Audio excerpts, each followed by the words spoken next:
You all set? Yep. Okay, good morning, everybody.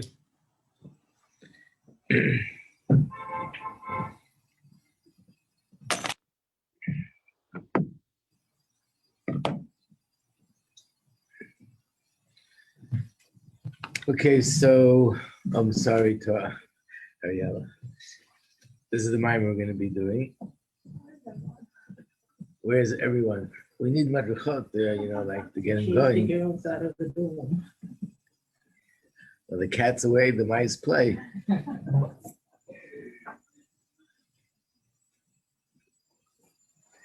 blame your husband. Took you out of the door. Okay.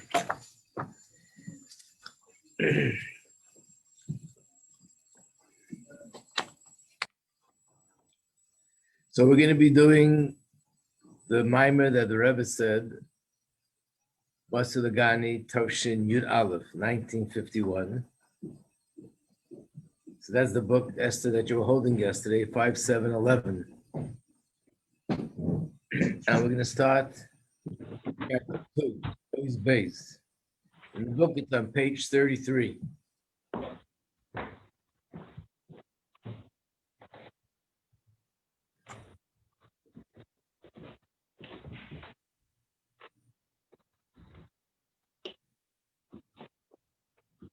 As I said, this mimer is historic because this was the mimer that the Rebbe said was the Rebbe's way of acknowledging that he accepts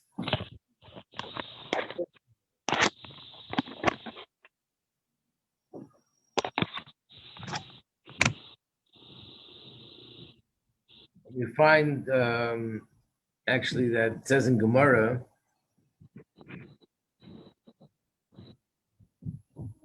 that good morning. That one of the things about tzaddikim is they follow the paths of Torah, where we find that the new beginning is connected to the previous end. So one of the last words in the Chumash of Devarim, words of Moshe Rabbeinu, is where he used the word Ashrei, telling the Jewish people how fortunate they are. So when David HaMelech wrote the Tillim, he started it with Ashrei also.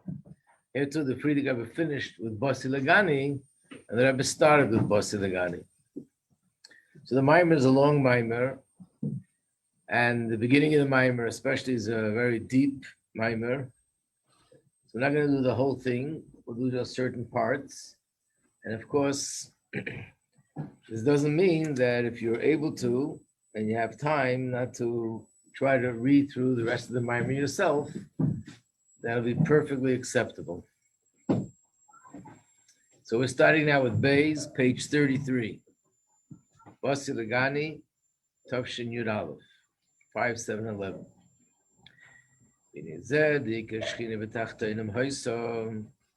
Regarding what we've been learning in the mimer of the Friedrich Rebbe, that the main, and the way the Rebbe explained it in the first chapter of this mimer, that the essence of the Shekhinah was manifested mainly here in this lowest of all the worlds. It says in the Medrash, which world are we talking about? It's referring to not just the lowest worlds, but specifically the lowest of all the low worlds, which is this physical world.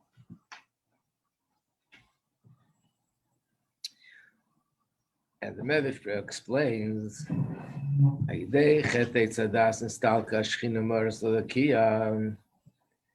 that it was the Chet Eitzadas, eating from the tree, the fruit of the tree that was prohibited, that caused the first removal of the Shekhinah. That the Shekhinah withdrew as a result of that first Aveira. And it went away from earth to the first heaven, and then it continued. Yeah, the reverse was al dei matan Torah al har Sinai Bosi Legani legnuni. When the Torah was given, that was the final step in the reverse, that the Shekhinah came down from heaven back down to earth.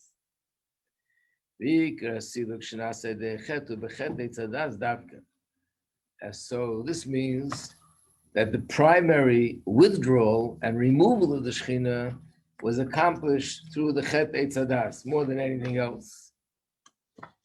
We'll soon see what it means.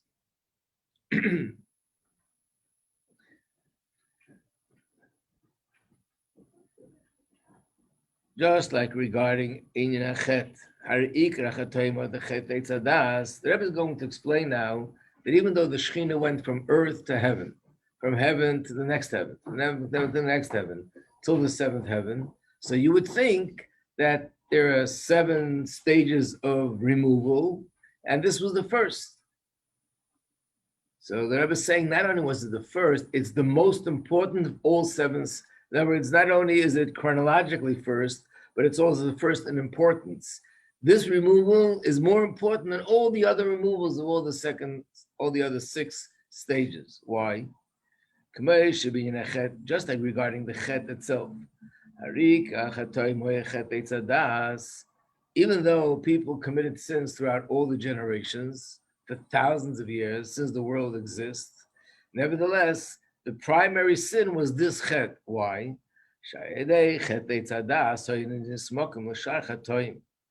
The eating from this tree, that made room and that made it possible for other Averos to take place.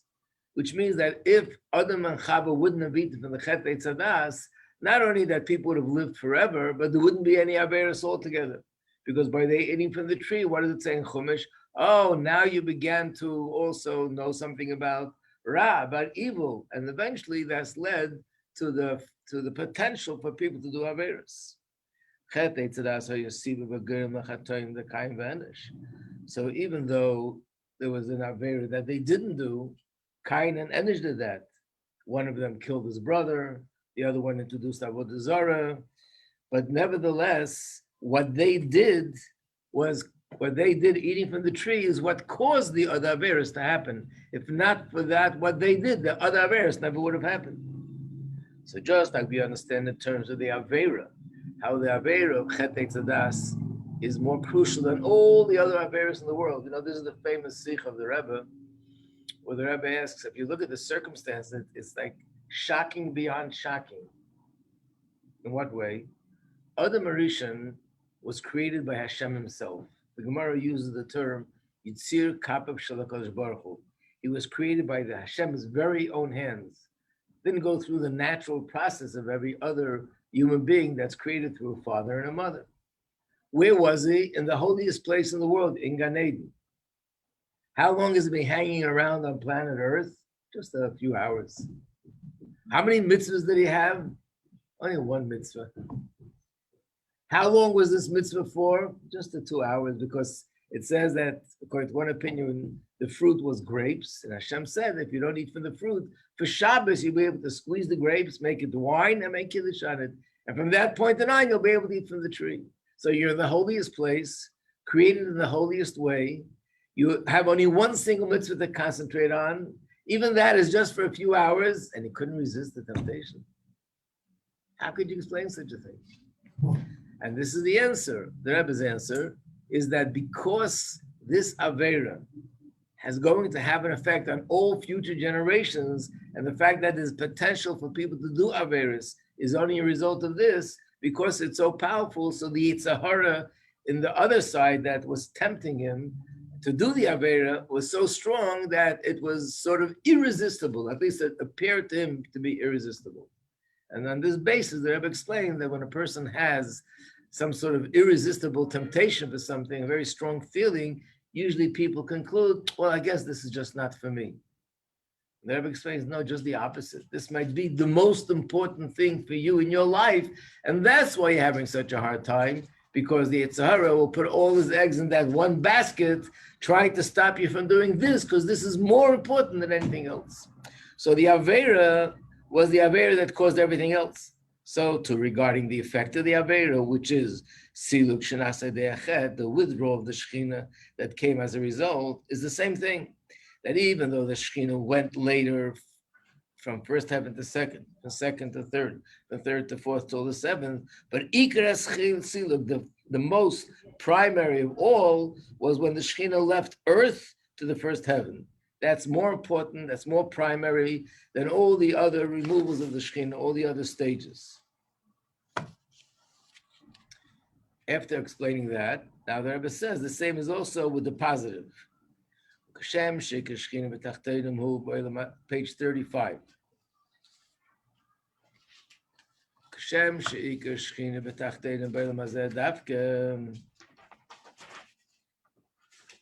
Wait, not yet.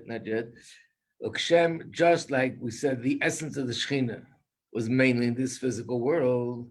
The Ikra Siluk, Mashnestalik Ma'aretz Davke. Being that Hashem's Shekhinah was primarily here, so therefore, what is sort of the most relevant and the most important that the Shekhinah should be here? So therefore, the most important in the negative was when the Shekhinah left this physical world.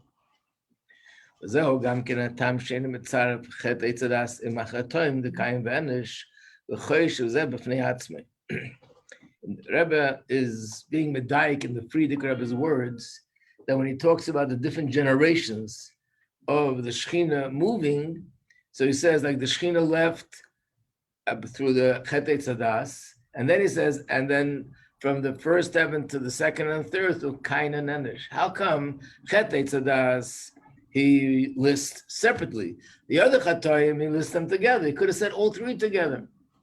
The answer is, the Kain Vanish, the other Averis, Nistalka Shechina Milarakia. That caused the Shechina to move from one heaven to another heaven. But Chet Eitzadas, that's when the Shechina was removed from Oretz, from the earth. And because this is the most important, therefore he lists this separately, because this is a different category completely. This is the most important. Now, why is it the most important? Page 36. So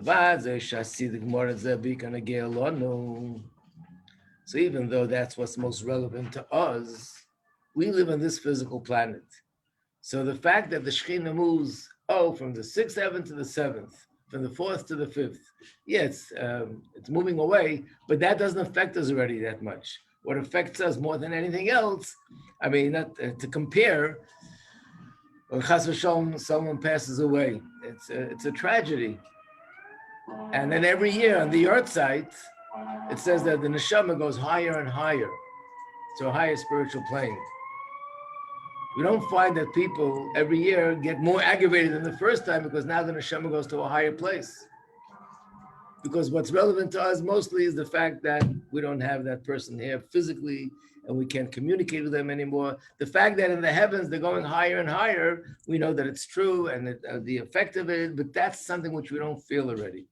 So therefore, when we say the Shekhinah left the earth, that's the most Nagea Lonu to us. Besides the fact that it's most relevant to us, so Gam Iker Siluk.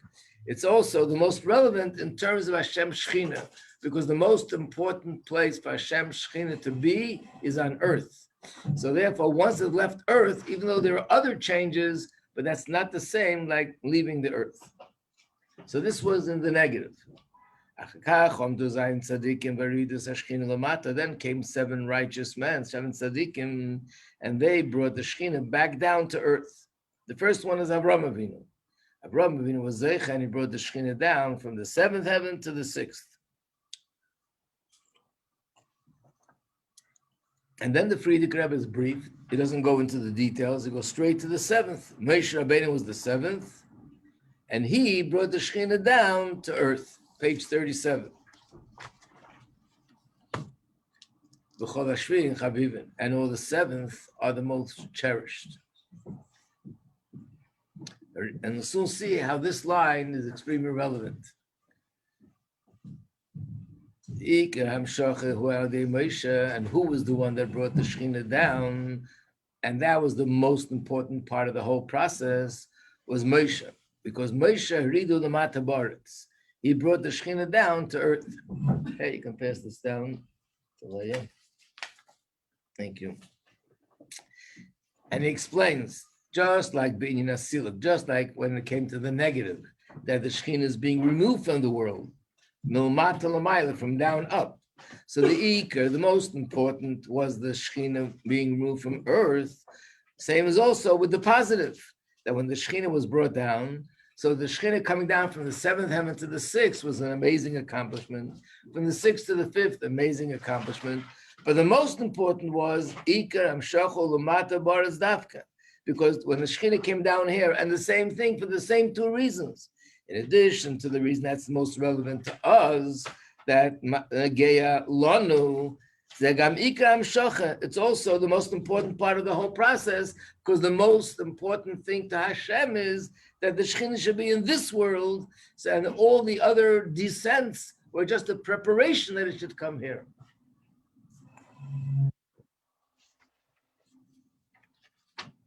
Page 38. And this was accomplished to Moshe Rabbeinu. And why Moshe? In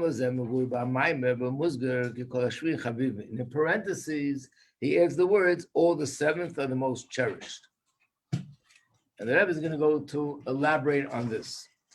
So basically, the Medrash says that the number 7 is a very special number in Torah and cherished by Hashem. The 7th day of the week is the holiest day. The 7th year of the yearly cycles is the holiest year. That's the Shvius. The 7th month, I forgot to mention, is the month that's filled with Yom Tovim. Chodesh HaShvi is Chodesh Tishrei. So here too, the 7th person is Moshe Rabbeinu, and because he's the 7th, and the 7th are the most precious, therefore he was the one that merited to do that which is more important than anything else, bringing the Shekhinah back down to earth.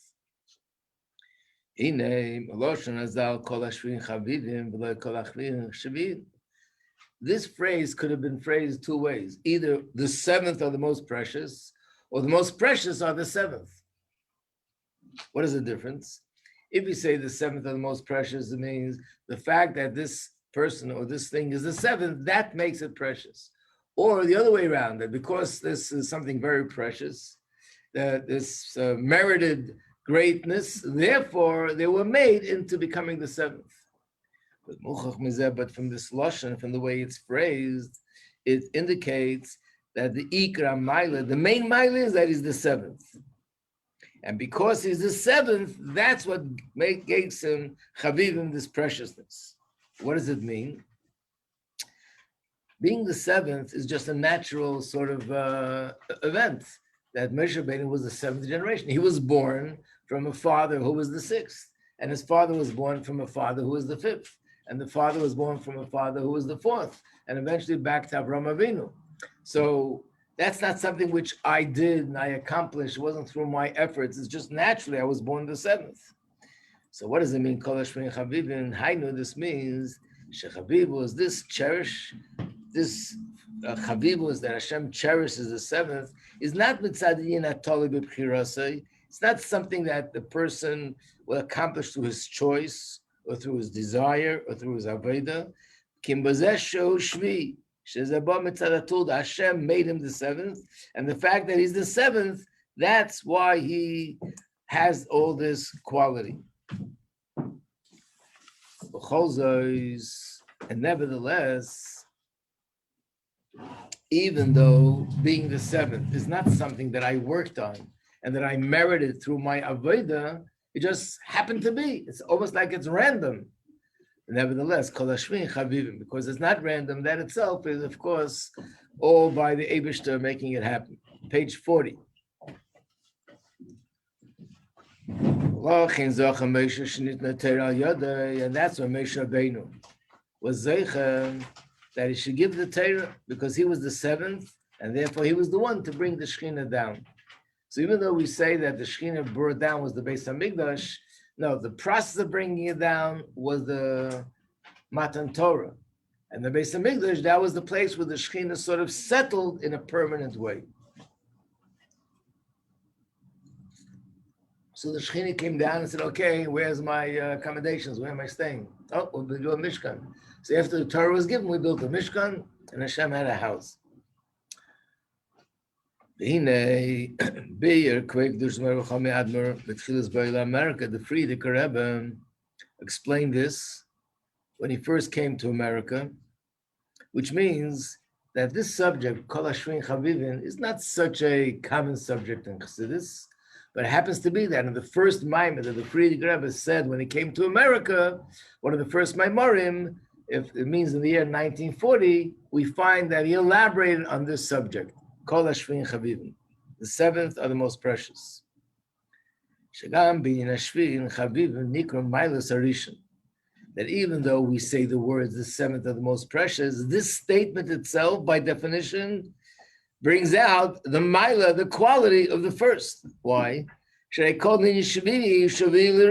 word seventh means you're special because you're the seventh, means you're the seventh of the first. So obviously, the first has something in it, and therefore you're special because you're the seventh. I still remember, but I don't remember what it was about. We're going on the highway, and there was a big billboard on the highway. It was an advertisement. And I probably missed the little words, but the big word said, you can't have a seventh without the first. I'm sure it wasn't about Bosi Legani. Maybe it was about the 7-Up soda or something. It was something that was related to that. But that's what it says in the Bible. You can't have number 7 without number 1. So by saying you're special because you're the 7th, by definition, you're saying how special number 1 is. So the Maimar, the Frierdiker Rebbe, goes into explaining the difference between the Maila of the first. Who was the first? Avraham Avinu. Bir as Mailos Shalarishan, and in that Maimar, the Frierdiker Rebbe explains the quality of the first, which is Adam Avraham Avinu, because of the Aveda that he did, page 41, which Aveda? Mesiras Nefesh. Avraham Avinu's Aveda was Mesiras Nefesh. His life was in danger, because at that time everybody worshipped idols, and therefore we know the story that they threw him into a kivshana eish to be killed, and they pursued him, and he had to be in hiding a long time. Everything he did was Mesiras Nefesh. That is the mile of Avraham Avinu. And we know Mesiras Nefesh means putting your life on the line. There's no higher Aveda than that.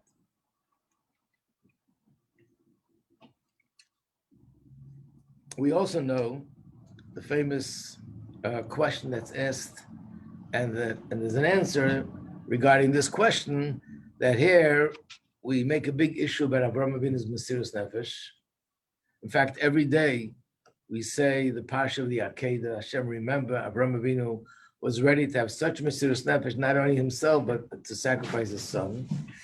And the fact is that so many hundreds of thousands, and maybe over all the generations, millions of Jews, there were millions of people that gave up their life for Hashem, and they had Mesiras Nefesh.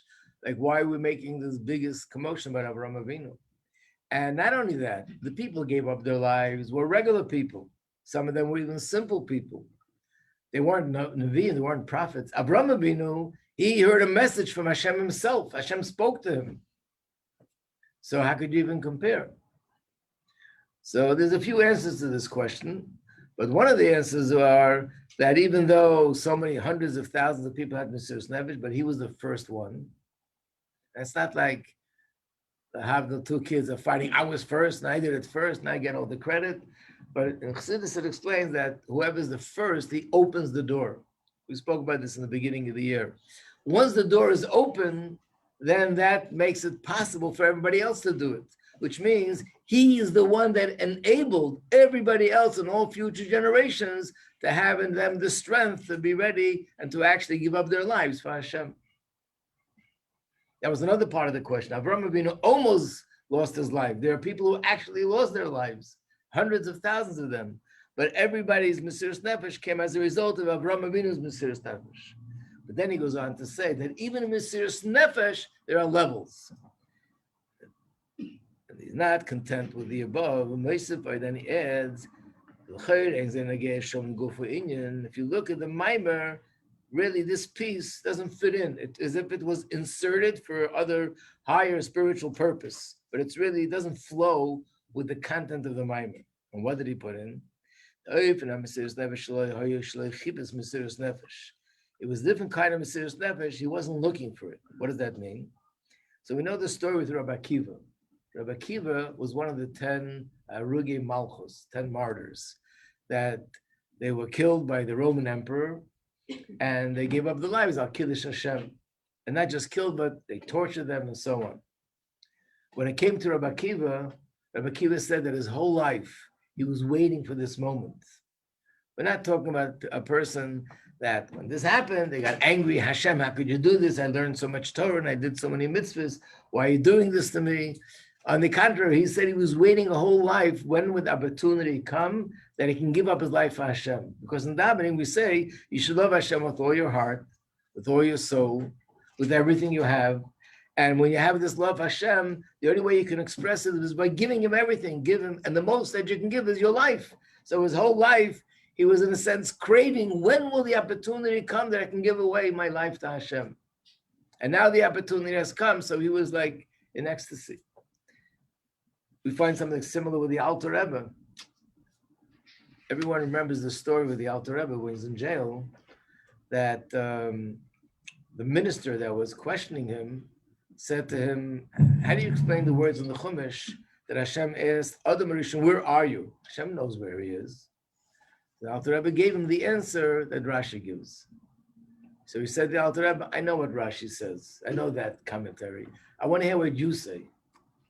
So the Alter Rebbe said to him, do you believe that the Torah is eternal? He said, yes, I do. So the Torah is eternal, and the Torah speaks to every person. And Hashem is saying to every person, to you too, you've been living in this world for so many years. And as he said the words, he said exactly, precisely his age. And Hashem says, where are you? What have you done with your life? What have you accomplished? How many people did you do favors for? And so on and so forth. And he went, they got all excited and he slapped Alter Rebbe on the back and he said, hurrah, wow, how did you know my age? But that was the beginning of when he saw the greatness of the Alter Rebbe, and he became a big advocate for the Alter Rebbe.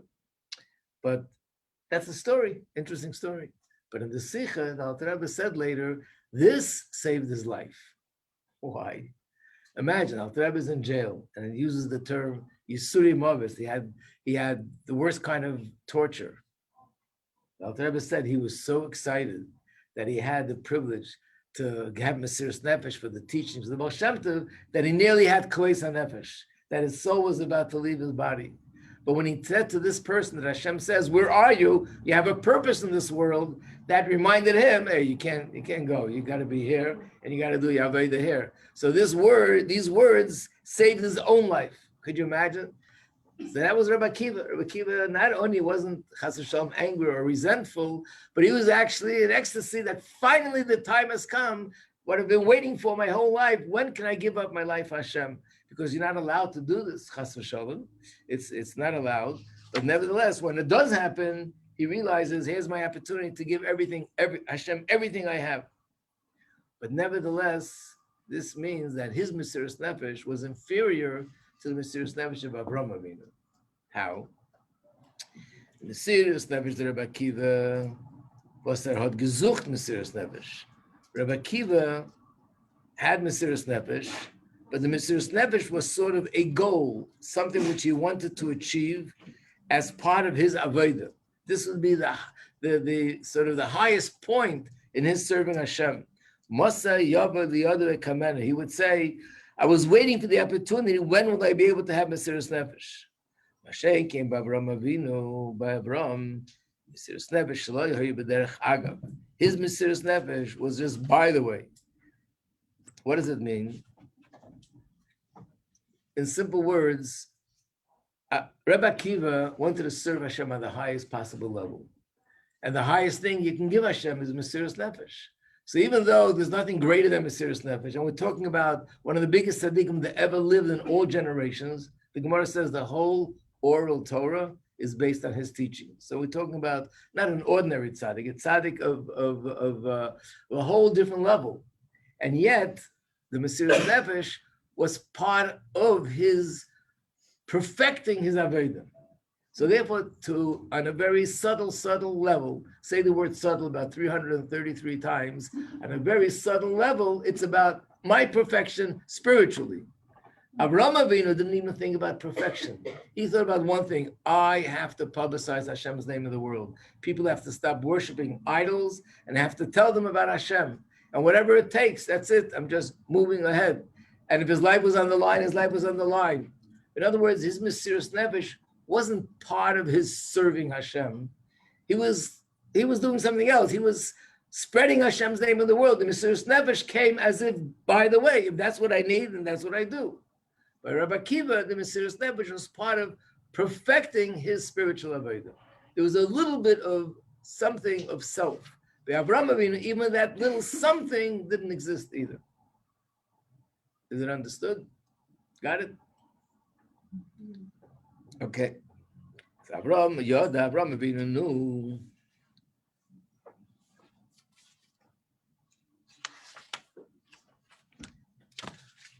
As it says in the Chumash, that Avraham proclaimed the name of Hashem.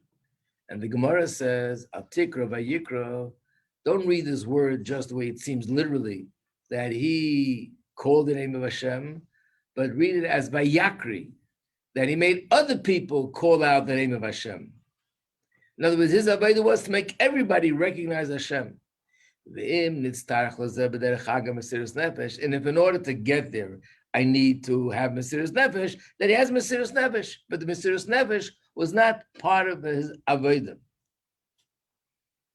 All the way in the bottom, page 42. The Mesiras Nefesh of Avraham Avinu was so amazing. Ad asher gam Moshe Mashazocha, page 43, Moshe Rabbeinu, that had the schus that he gave the Torah and he brought the Shekhinah down.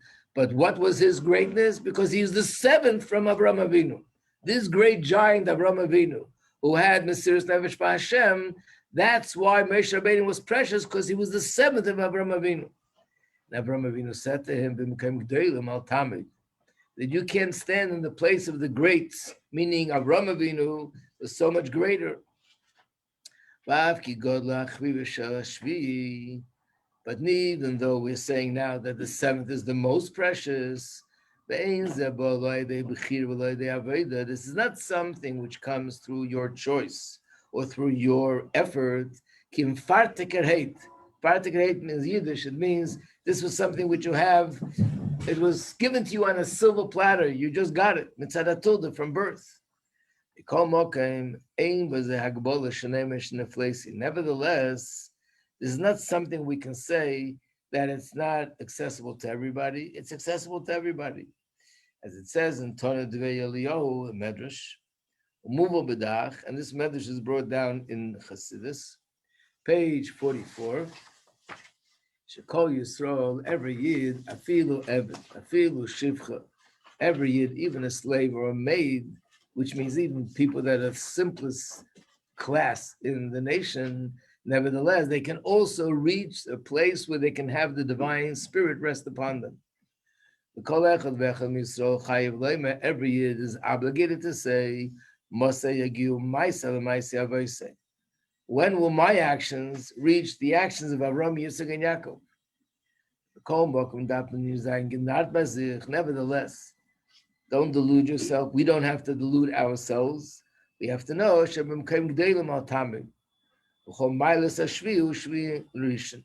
the mile of the seventh is because the seventh of the first. The last few lines that I read seem to be a little bit sort of puzzling. What is the Rebbe referring to? Who's deluding himself? And what does it mean? So in order to appreciate these last words, we have to read what it says a little bit further. The Rebbe is going to explain that our generation is the seventh generation of the Alter Rebbe. And because we're the seventh, we have something that no other generation had. And the Rebbe is going on to explain how, therefore, we're the ones to bring Mashiach. But as an introduction, the Rebbe says, don't think that because we're the seventh, we're so much greater. On the contrary, our greatness is that we're the seventh from the first, which is the Alter Rebbe. So on one hand, we have to know what our qualities are. On the other hand, we have to remember that these qualities are not something which we earned it through our greatness, but we have it because we're the seventh of the first generation. That's what you read here between the lines. 45. So basically, we are an extension and we are a continuation from the first generation. And we know that throughout the years, the Rebbe always emphasized, and every Rebbe of Chabad emphasized, how they are part of a chain and a continuation. And the famous story with the Frierdiker Rebbe, that when he was in jail, they gave him a questionnaire to fill out. He didn't want to fill it out. He said, "You brought me here, so you fill it out." Anyway, the secretaries, they were a little bit, shocked. Nobody really tells them what to do. They tell everybody else what to do. And she started to fill out the questionnaire, and they asked him questions. What's your name? Your address? What's your occupation? When it came to his age, he said something like 150 something years old. And she looked up at him like, you're cracking jokes here in this place. This is a place people trembling. And the Frierdiker Rebbe said that he's serious. He said, I'm not here as an individual. I'm here as a continuation from the Alter Rebbe. So from the Alter Rebbe to now, I'm 150 something years old. So if you ask a question, how old are the Jewish people? We're 3,300 and something years old, because we're a continuation from the beginning. Me as an individual, I was born X amount of years ago. But as the nation, we were one long continuation. So the Rabbeim are a continuation. And that's why very often the Rebbe would say, by Verbrengen, sing the Niggin, the Baal Shem Tov, the Magid, the Alter Rebbe, all the Rebbe's Nigunim. By the Rebbe's wedding, we know the story how the Frierdiker Rebbe said, I'm going to say something in the Mamar. Part of it is going to be from the Alter Rebbe, the Mitzvah Rebbe, Tzemach Tzedek, all the Rabbeim. Because, and then Bosi Legani, every year, whenever the Rebbe said Bosi Legani, any Bosi Legani you'll look at, you will see that the Rebbe brings something from the Alter Rebbe, the Mitzvah Rebbe, Tzemach Tzedek, Rebbe Marash, every Rebbe of Chabad. In fact, the custom used to be that before shvat, the Rebbe would actually give out references which Maimarim of the other Rabbeim he's going to be elaborating on. So we can have a chance to look it up, be familiar with it, and we'll understand the Rebbe's Maimar better. So in our Zal in 770 was a paper hanging on the wall with the references, what Maimarim the Rebbe is going to be talking about from the Alter Rebbe, which one from the Mitzvah Rebbe, which one from the Tzemach Tzedek, and so on. So the whole point of the seventh is as al durchführen Avedas Shlichus Arishon, page 45. The seventh is here to carry out and to sort of bring to fruition the shlichus of the first. And what is the shlichus of Tikva Yikra Yakri? To see that everybody would proclaim the greatness of Hashem. So this is what's precious about the seventh.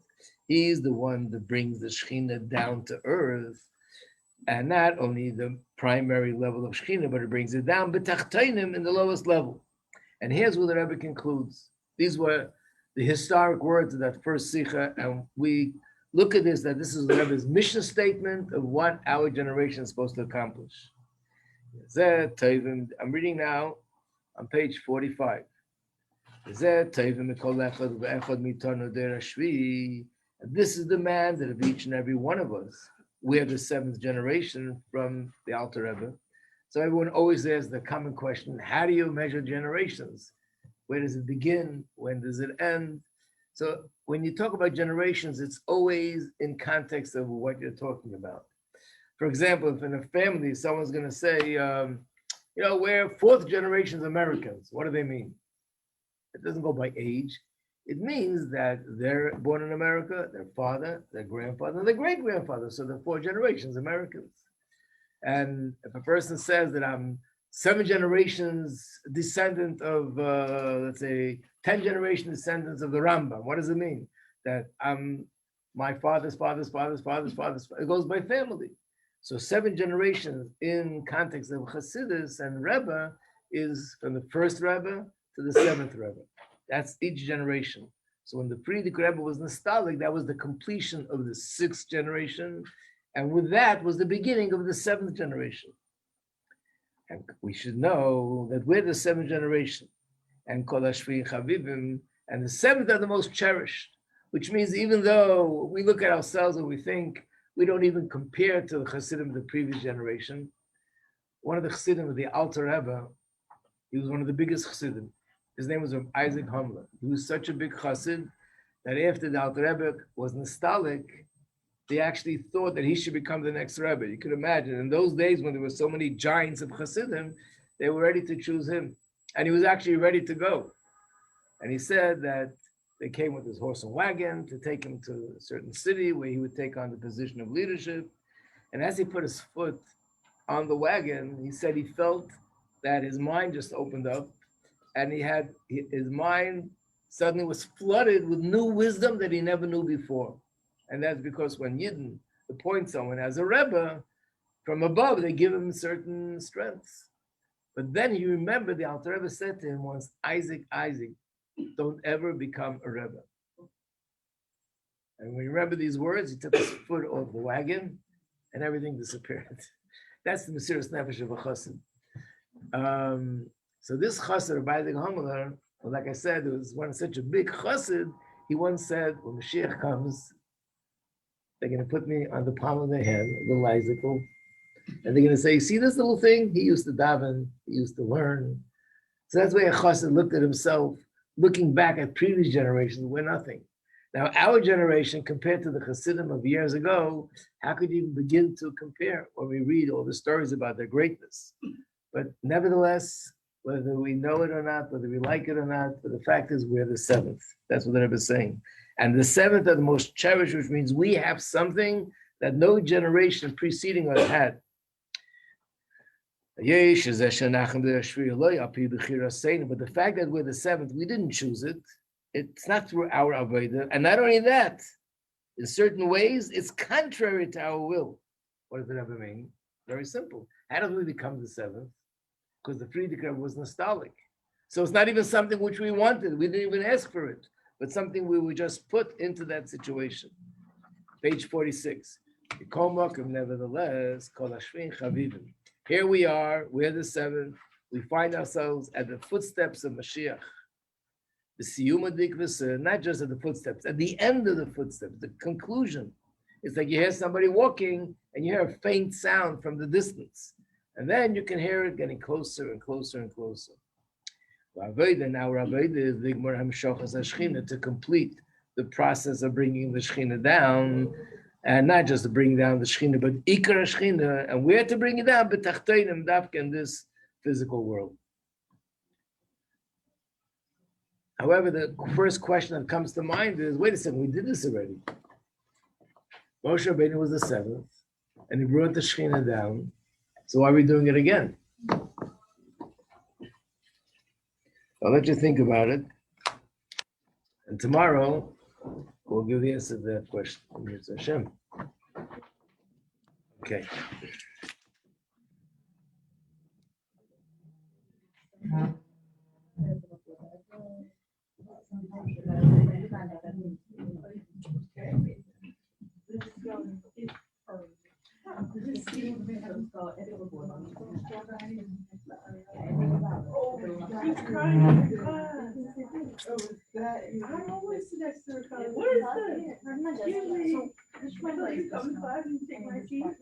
On top of the page it says 5711. Bosi Legani. We have the book in the library. It's Bosi Legani 5711. No, this is the first mime the Rebbe said. No, we did that yesterday. No, mine's coming.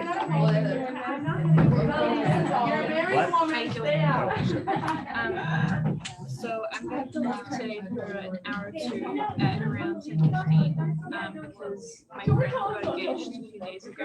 She has an appointment at 10 and none of her family's here to take us, so she asked me to accompany her there. Okay, she's busy with happy good things. We have assigned seats in here, right? Right. Rabbi on next time. Now you know for next time. There's a problem, we'll take it up with the authorities. Yeah, right here, authority. Mrs. Cohen and Rabbi Majeski on my side. If you want to be short to have your seat, just take it with you to the park and then bring it back the next morning. I'll take the seat with me. You can come with time. Sorry, that I'm saying that, but Hey, you can't say that. You will come up there. too bad, Leah.